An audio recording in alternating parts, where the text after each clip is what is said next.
The following podcast contains spoilers and pretty naughty language. We watch the thing. We watch the thing. Hello all you folks out there in PCast land. Welcome back to We Watch the Thing for another week of fun. You got Billy, and this week once again I'm joined by my wonderful wife Noosk. You wanted her back after Ferris Bueller. Well, here she is, and how you doing, Noosk? PCast land? Yeah, What's mate. That? That's what the kids are saying. Nope. Yeah, it's lit, fam. It slaps.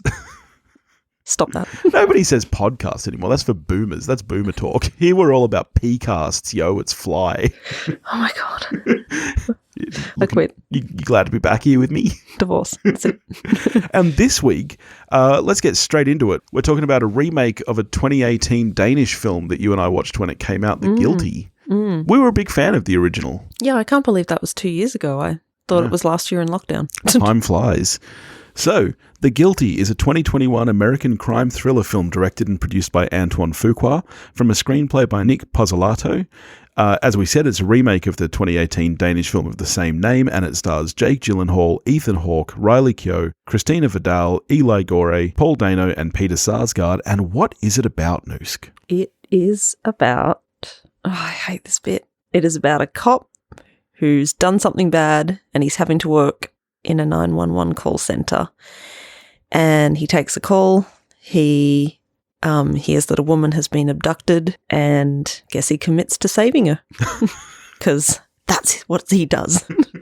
He's a hardened cop. Oh, good job there. That was very succinct. Let's get straight into it then. So this, I guess, is what you would call a bottle film. You know, like your old bottle episodes of TV shows where everything takes place in the one location, that location being the 911 call center. I got to say, and I had the same feeling from the Danish film, and we'll get into this later, that they're very, very, very similar films. Yeah. I think this film does a really, really good job of keeping the tension, and I think that the editing is very, very strong in the film. I think there's a really good flow and pace to the editing that even though it's all in one location, it keeps the momentum going. Like, you know, there's quite a lot of long shots, and yet it never feels stale, I think. Never. But I think a lot of that, you got to give credit to Jake. My God. He can hold a scene for whole minutes. And you realise towards the end of that scene, you're like, whoa, we haven't left his face in ages, but you never really noticed before that until you're getting towards the end of it anyway. You're kind of blown away by how much emotion he can portray. Sometimes he's not even talking. Yeah. You know, he's just coming to sort of different conclusions on his own. And, I mean, you know, he's known as a good actor, but I do think I preferred the way he played it. The Danish guy, and maybe this is a bit of a cultural difference. Americans do tend to play things a bit bigger. There's more drama. The Danish guy plays everything very flat, and I really liked it at the time, but I feel like I was able to connect more with Jake's performance because, I don't know, you see so many different emotions flit across his face. And God, he's an angry motherfucker at first. My God. Yeah. And it's weird. Like, it's such a tense film at times, but I still laughed. Oh yeah, there's quite a bit of humor in there actually. Yeah, so he really does carry this film. Like, I think there is some stellar filmmaking, and yes, a lot of it is emulated from the Danish film, but you still have to give credit to the set designers and cinematographers and Antoine Fuqua for directing this. But you're right, like, Gyllenhaal carries this film, and he carries it well. You know, like, for the first kind of half hour, 40 minutes, there are a few other people around. Then he goes to a different room, and the rest of the film is literally just him in that room by himself. You know, like, we read out the cast list. Most of those people you don't see. Most of them are voices on the telephone. I know, such a big cast for, a kind of big cast for voices. And as you said, I think the biggest difference between this remake and the Danish film is in the form of emotion that goes into it. You know, like we even, because at the end of the film, you and I were both like, well, that seemed really similar. So we watched the first 10 minutes of the Danish film again as a bit of a refresher in the last kind of half hour.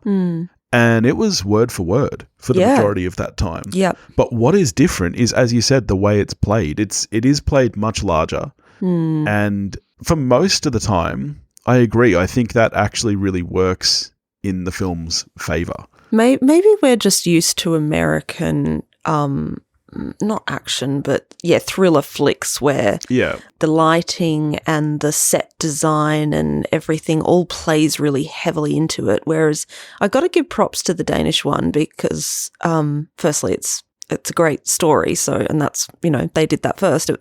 But everything's very flat and the story carried itself in the Danish one. So, like the fluorescent lighting, in Jake Gyllenhaal's 911 call center, as opposed to the 112 call center, it's dark. His face is always lit by the computer screen or the huge TV screens showing the fire, which I'll get to that in a sec. And like, there's just so much more sort of intimacy in the shots with Jake. Yeah. There's a lot of close-ups actually, and that's where I think the editing comes really nicely into play. I do think there are some moments with some continuity errors. Like there are moments I where didn't notice anything. Yeah, there are moments where you see his body moving a certain way, and then you'll have a close-up of his hand, and it just didn't match the movement that his body was going in. Like you'd see his hand on the keypad, for example, and it didn't match the rest of his body from the previous shot. And so you would notice those that. kind You're of things threw me a little, but I think for the most part, it's it's very interesting. Yeah. So let's talk about the fire then, because that's my big thing with. I don't personally have a problem with remakes, and I think I've said this on the show before. A really interesting thing I heard was Greg Daniels talking about remaking The Office for an American audience. I was going to say the Danish version is like British Office. It's so flat and colourless. Yeah, and there were a lot of people at the time who said, you can't do this. Like, the British Office is perfect. Why would you remake this? And he basically came back and said, well, that's exactly why I'm remaking it. Like, why would you take something that's a piece of shit and remake it? Like, if you're going to remake something, don't you want to start with the best bones possible and help it reach a bigger audience and maybe put a different spin on it? And I really like that philosophy. And one thing I like that Greg Daniels did with The Office is that, he made Scranton, the city of Pennsylvania, as much of a character as the British city of Slough was in the original Office. And Scranton owned that. They love it. Yeah, we visited there and they're quite proud of that now. Yeah. He put them on the map. He put a different spin on it. And I think the beginning of this film had me expecting a little bit more of that. The first kind of 10 minutes, I was like, oh, okay, so LA is really going to be a character in this film then. We've got this background of the fires and, we've got, the sprawling city of LA with all the highways and freeways and stuff. And when the cityscape came up, I was like, what a dump. Yeah. Sorry to anyone who lives in LA. It's just, my God. Geez. It was covered in smoke for the film as well. So, we here in Australia know all about that. That's it doesn't make anything look pretty. Very ominous looking, but it's so much concrete. Much concrete. Do you remember the night we were there and we were trying to get from Universal Studios back to Anaheim for a hockey game? And we allocated more time than we thought we would need, and it still took us 3 hours for what would usually be like an hour drive. LA sucks, man. Oh. Yeah.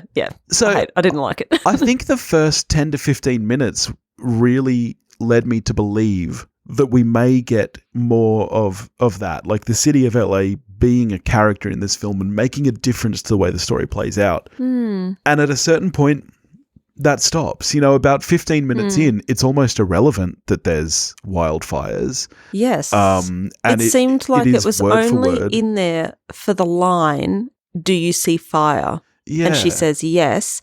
Are you traveling towards it or away or is it on your left or right? Like really clever questions to get her to be able to speak to him without giving away she's talking to a 911 caller. Yeah. But I was a bit the same. I was like, okay, so we've added fire to increase the tension, but then it was kind of pointless. Yeah, and I mean, it gave for some beautiful shots, as you say, with those giant screens in the call center, reflecting on his face. And the other big difference I noticed as well is that this call center, unlike the original Danish film, which, as you say, was very dingy, it was very colorless, this was clearly up on a higher story and it had big windows, which it allowed you to see the change as he went from day shift into night shift and when he's first there and you get the kind of sunset behind him and stuff. Yep. Like, very nice visually, but it didn't add as much to the story as I was expecting it to. Yeah. I felt a bit the same with them adding the fact that he has asthma. I was like, oh, okay, so this is a sort of device to show him when he's getting stressed out and tense, his breathing stops, and it became a bit of a device when he was calming her down. They're talking about the aquarium, he's getting her to breathe. Yeah. And, he relies on his puffer. It's a crutch for him. But again, I know from the Danish one, we don't need that. So, and I don't think his performance needed that.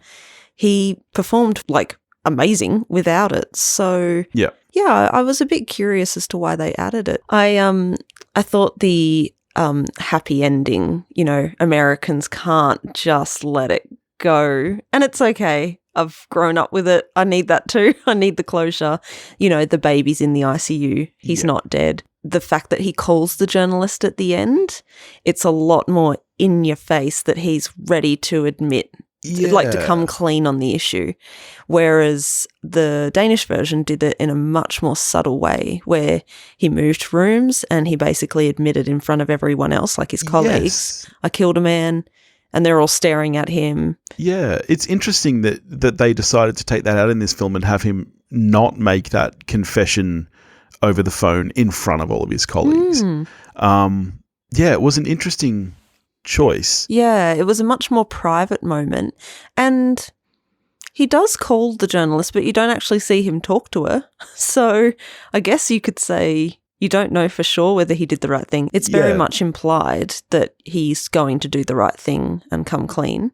Well, but we you also don't see it. Well, no, except that there is quite a heavy-handed ending to the film. Yeah. Where we Could get have done without the vomit in the toilet. Where we get the voiceovers of the news reports talking about him confessing his guilt. You're right. And the very heavy-handedness of the title coming up again at the end, but with the fading in so that we just get guilty come up on the screen. Yeah, and then the is in that sort of newspaper typeface. Yeah. Yeah.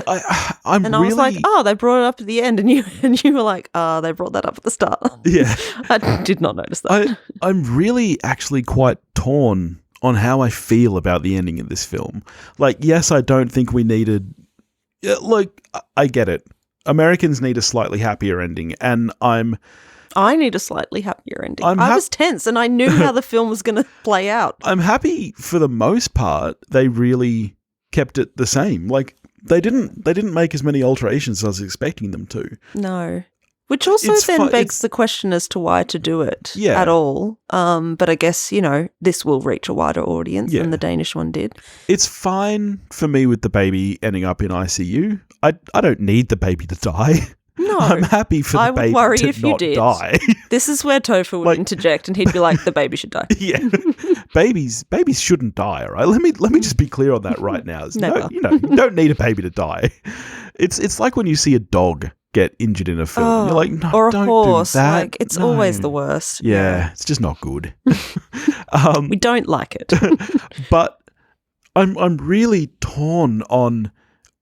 Really, the only difference between these two versions is that we get an extra kind of 10 minutes here where he calls his friend and he tells him to change his story. I mean, that happened in the... It does, but at not a different as point. Strong. Yeah. And then, when you get that kind of breakdown from him in the bathroom, there's definitely a lot more emotion in this version. Oh, so like 100 times more emotion. Yeah. That guy, he just plays everything completely deadpan. The only time you feel that he is under pressure is when you see the sweat breaking out on his lip. And then, of course, he smashes things. Yeah. But he doesn't even necessarily raise his voice very much. No, whereas Gyllenhaal is yelling for a lot of the film. He's yelling for a lot of the film. He's yelling at his colleagues. And then he's crying for a bit of the film. Yeah. And yet, even though Gyllenhaal is playing much more of a dick, I think. Yeah. He's also somehow a more sympathetic character. You see him having the breakdown. And I feel like it actually thematically makes a little weaker for me because, I mean, the idea in this day and age with what's happened over the last couple of years, the idea that a film would try and make you feel some level of sympathy for a police officer who killed a young man for no reason is a little bit brave move. Yeah. And I just don't know that I needed that extra level. And, you know, I'm all here for seeing Jake. Extra level feeling for him, you mean? Yeah. Oh, okay. And I'm all here for seeing more of Jake acting, and he's great in this film, but I just didn't need those extra steps to really make you feel such empathy for him. I don't know if it did necessarily play for me that way. Yeah? Yeah, I actually found it offered me some peace that those asshole cops, it sort of felt like justice that, you know, okay, maybe some of them could see the error of their ways and admit wrong. Unlikely, very unlikely in a system that protects them. But and I think that's the thing for me is that he's only found guilty because he makes the decision to be found guilty. Yes. If he didn't make that decision, he would walk away and go back out on the streets as a cop. Yes. It's his own guilt that played against him. And so I think that's why I feel quite conflicted by the ending of this film. I certainly didn't feel like extra sorry for him. I wasn't like, oh, you poor mate, you know. Yeah. I was like, well, yeah, you did the wrong thing and I'm glad you've come to the same conclusion that we all did. Yeah. I didn't feel sorry for him. Yeah, okay. Let's talk about some of the other quote-unquote acting in the film. I don't think a lot of the voice work is that strong. Oh, really? Yeah. I quite like her performance as the quote-unquote kidnapped woman. I don't want to pull a Topher here, but the child acting is pretty horrendous. That child did not sound 6. You don't think? No. Oh, no. I don't know. No. I don't know. It all washed over me, and I was like, "Yep, this is happening." Yeah, I didn't love the child acting. Speaking of voices, I didn't notice a score in the film. Was there one? I was just going to bring up the score. I actually thought there was too much score. Oh. Yeah. What was I watching? I understand why because that was what I was going to bring up. There's no real musicality to it. It's certainly not the kind of thing that you atmospheric. Would remember. It's very atmospheric. Maybe that's why I didn't notice lots of droning strings. And I think for the most part it works, but I do think that for me there was too much of it. I think part of what made the Danish version so strong is the silence. And you kind of alluded to it, how intimate it felt. You really felt like you were in this room with this guy. And I think the score actually took me out of that a little bit. Yeah. That's interesting because I was going to say, was there one? And I liked the silence of it with just the voices. So maybe don't have me on the podcast again. No, you're great. What do I know? I love the long takes on Jake's face. Here in my notes, it's changed his name to Kale's face. Can I ask you a question about Jake Gyllenhaal? Yeah. Is he attractive? If Beth was here, she'd be like, yes, Billy, yes. Yes, Billy. Yeah, but she also thinks that Benedict Cumberbatch is attractive. And come on, that guy is not a good-looking man. Like, she's not here to defend herself, like, so I'm not going to jump on this bandwagon. Look, he's not for me, but I'm not going to jump on this bandwagon. Do I find him attractive? Look, I don't think so for me personally, but I know many, many women who do. Many. Yeah. Yeah. So, can I ask how old you thought he looked in the film? Because one thing for me was I was trying to work out what age he was meant to be playing. Because, I mean, we're now 20 years post Donnie Darko. And he looks strikingly young in this film. I feel like he looks younger in this film than he has in his last couple of films for me. To me, he looked early 30s. And I wouldn't say early 30s. Well, actually, I don't know. I look in the mirror and I don't think I look early 30s. We definitely don't. We? Oh, sorry. Way to be hurtful. No, just because you were complaining about your face on Zoom the other day. Zoom is not flattering. Zoom is not. We need to get a ring light. That's what all the kids have these days. I think maybe because he was clean shaven in this, that made a big difference, because there was one point where he turned his head and I felt like I was in college watching Donnie Darko again. Yeah, he looked strikingly young. Yeah. No, I wouldn't say strikingly young. He looked like an adult who had been a cop for a while, and he had he was quite pasty in this, and he looked like a man who, you know, hadn't slept much, and I don't know. I would have guessed mid to late 30s. Okay. Maybe so far as 40. I don't know. He was in that mid-range age where you don't have an age necessarily. You just hope no one calls you 50, and that's a good day. Yeah. One thing that I didn't particularly love, and I definitely don't think was needed, is the few shots that we get outside of the 911 call center. And I think the transition to them is done in an effective way. What shots were they? There's a couple of shots where you see the van driving and... Oh, what they think is the van.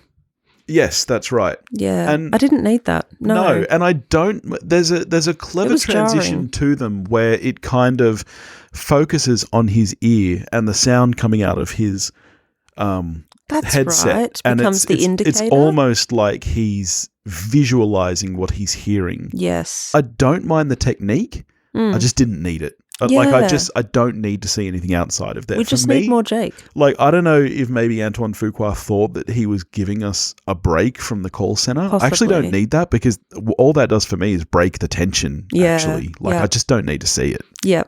I know, because his performance is what gives the tension, and, you know, the lighting and all that. The Danish one had no cutaways at all. Yeah. And it was very flat, and you were just left with him the whole time. I preferred that. Yeah. Now, there's a part of this film that slightly irritates me, despite me finding it a really good thriller to watch, and I love thrillers.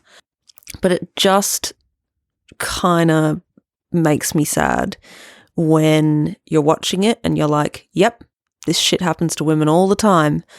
You know, like, look what happened in Queensland here in Australia early this year. Devastating stuff like this happens to women all the time. And then it turns out it was the mum who did it, and she's having another psychotic break, and he was wrong about everything. And it always leaves me feeling a little defeated in that moment, because it's like, people have enough trouble, you know, bringing themselves around to the idea that we should always believe the women. And it's like we have to beat them over the head with this message. And then a great film comes out like this, and it's like, oh yeah, but look at this situation where he believed the woman and it's wrong. He's wrong. I know it's not the point of the movie, and, you know, that's not the message it's sending, but it irritates me. I totally get what you're saying. And this is where I think actually I don't know enough about the Danish culture to know what kind of, you know, social issues there are over there and stuff. True. But I actually like the idea that, particularly, you know, resetting this film in America, mental health is a gigantic problem in the States, like a huge one that is completely ignored. And so I don't mind the idea that this film chooses to focus away from that. I know kind of what you mean. I think because it's phrased as a twist, you feel like it's a little bit of a sucker punch, like it takes away from one message to give to another. Yes. And it's just, I just find it a little disappointing in this day and age that, you know, we're still kind of trotting that one out, and it's just like, for all the progress you think you've made, you've actually made none. Yeah. All right. So how are you scoring this film then overall? Oh shit! I don't even know. I didn't think about that. What are you giving it? A 7 out of 10? Yeah, I was torn between a 6 and a 7. I think I'm actually going to land on a 6. Yeah. I think as much as I enjoyed the watch, I certainly don't. I think if I was going to revisit this story, for me, I think I would go with the Danish one. I think that the strongest part of this for me is definitely Jake Gyllenhaal's performance. For starters, I do think that the end weakens the story just a little bit.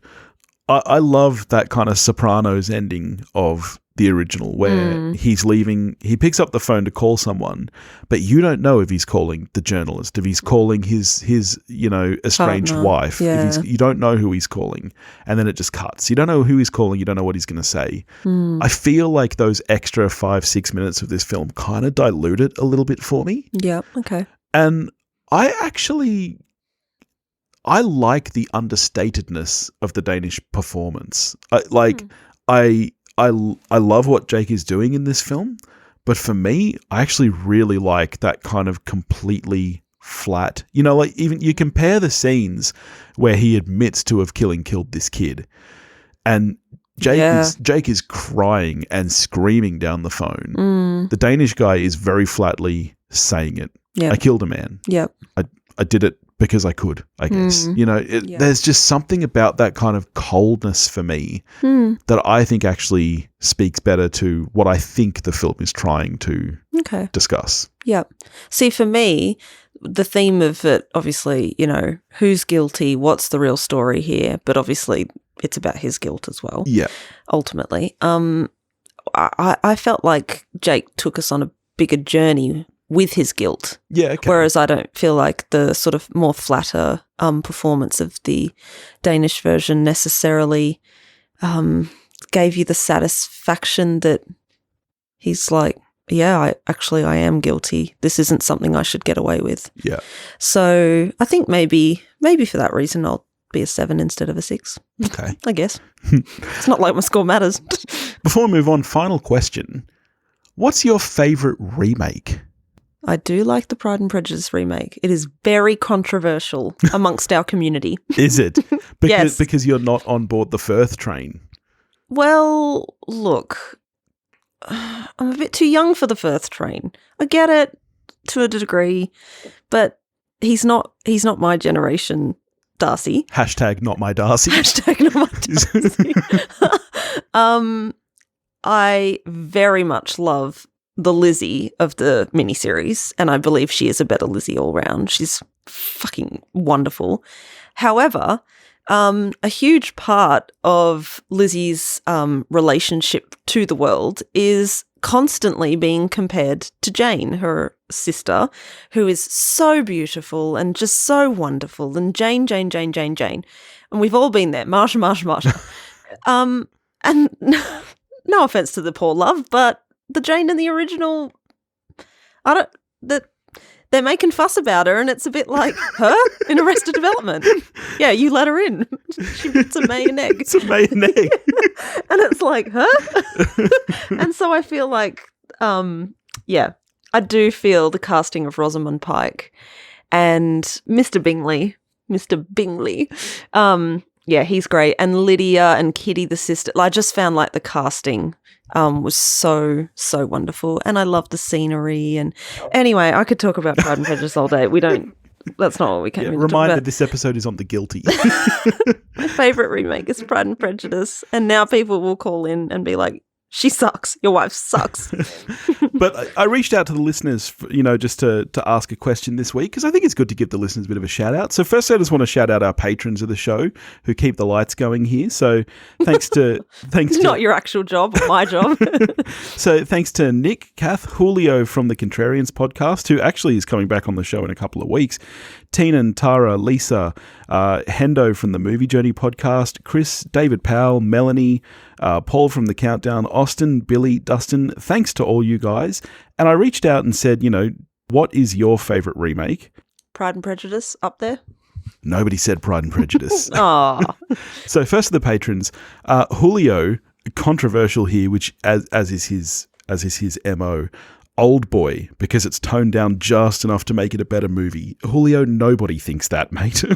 Never David Powell said, Philip Kaufman's Invasion of the Body Snatchers, the original 1956 Don Siegel, is a classic sci-fi and a bold lesson about the dangers of McCarthyism, but Kaufman took the central premise and created not only one of the greatest remakes ever, but one of the greatest science fiction films in history.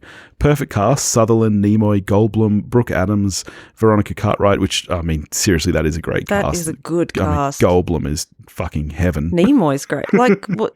Yeah, And maybe the most incredible final shot of any film ever. So never seen it. Thanks for that, patrons.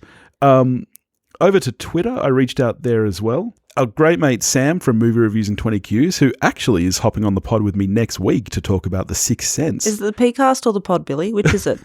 Damn it. Consistency matters.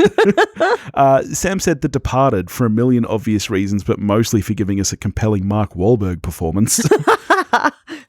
And Leo. But then he gets shot.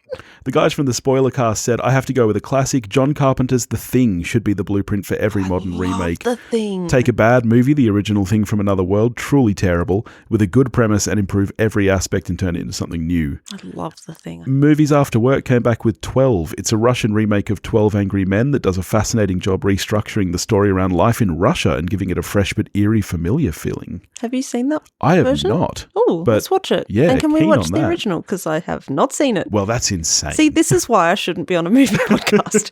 And finally, Jamie Russell said, I'm sure lots of people will mention The Thing is an obvious choice, so I'd like to mention another 50s monster remake in The Blob from 1988. More people need to see this film. Great practical effects and some genuine surprises. You loved The Blob. I really love The Blob. You've gone on and on and on about The Blob for I love years. both versions of The Blob is the I've thing. never And seen either. Honestly, neither of them are that great, but it doesn't make it any less amazing. It's like you're talking about Tommy Boy all over. Oh, don't bring that up. Has anyone purchased your Tommy Boy shirts yet? No, but if you do want to purchase a shirt that says Don't do Tommy Boy Masterpiece 7 out of 10, you can do that at store.wewatchedathing.com if you'd like to. And Topher never returned. So anyway, thanks for all that feedback, guys. And again, thanks to our patrons. So yeah, next week, as mentioned, I'll be hanging out with Sam Hurley from Movie Reviews and 20 Qs, and we're going to be talking about The Sixth Sense, which I'm pretty excited about. In the meantime, if you want to get in touch with me, you can do that at wewatchedathing.com or wewatchedathing@gmail.com. You can find me on Facebook, Instagram, and Twitter, all under the handle at wewatchedathing. If you want to help support the show, you can do that at patreon.com/wewatchedathing, and I'll catch you next week. Go watch a movie.